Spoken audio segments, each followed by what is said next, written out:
বাংলাদেশের বিপক্ষে সিরিজের আগে নির্বাচকদের দরজায় কড়া নাড়ছেন আকাশদীপ। দুলীপ ট্রফির প্রথম রাউন্ডের ম্যাচে দুর্দান্ত বোলিং করে শিরোনাম দখল করেছেন তিনি। 2 ইনিংস মিলিয়ে তার দখলে গিয়েছে 9 উইকেট, আর এমন পারফরম্যান্সে ভর করেই ম্যাচের নিয়ন্ত্রণ নিজেদের করে নিয়েছে ভারত এই দল। মোহাম্মদ শামির ইনজুরির কারণে ভারতের পেস বিভাগে সৃষ্টি হয়েছিল ঘাটতি। জাসপ্রীত বুমরা এবং মোহাম্মদ সিরাজের সঙ্গে তৃতীয় পেসার হিসেবে কে থাকবেন সেই প্রশ্নের উত্তর খুঁজতে তাই নির্বাচকদের চোখ এখন দিলীপ ট্রফিতে। আপাতত তাদের চোখে সবচেয়ে সেরা অপশন এখন আকাশ। প্রথম ইনিংসে 60 রানের বিনিময়ে 4 উইকেট শিকার করেছিলেন তিনি। দ্বিতীয় ইনিংসে আরও বিধ্বংসী হয়ে ওঠেন। 56 রান খরচায় 5 ব্যাটারকে ফেরান এই পেসার, আর তাতেই 140 4 উইকেট থেকে 184 রানে অল আউট হয়ে যায় ভারত বি।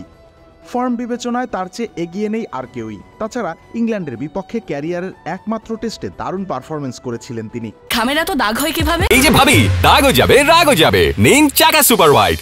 রাঁচিতে ফাস্ট বোলিংয়ের অসাধারণ প্রদর্শনী দেখিয়ে 3 উইকেট ঝুলিতে পুরেছিলেন।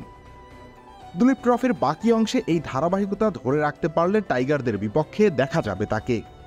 বাকিদের চেয়ে একটু বেশি বয়সেই লাইমলাইট পেয়েছেন আকাশ। বিহার থেকে কলকাতা রাজ্য দলের স্কোয়াডে নাম লেখানো তার ক্যারিয়ারের গুরুত্বপূর্ণ একটা ব্যাপার বটে। এরপরই মূলত বদলে যায় সবকিছু। কলকাতার হয়ে দ্বিতীয় ম্যাচে 6 উইকেট শিকার করেছিলেন তিনি। সব মিলিয়ে সেই মৌসুমে 35 উইকেট যোগ হয় তার নামের পাশে।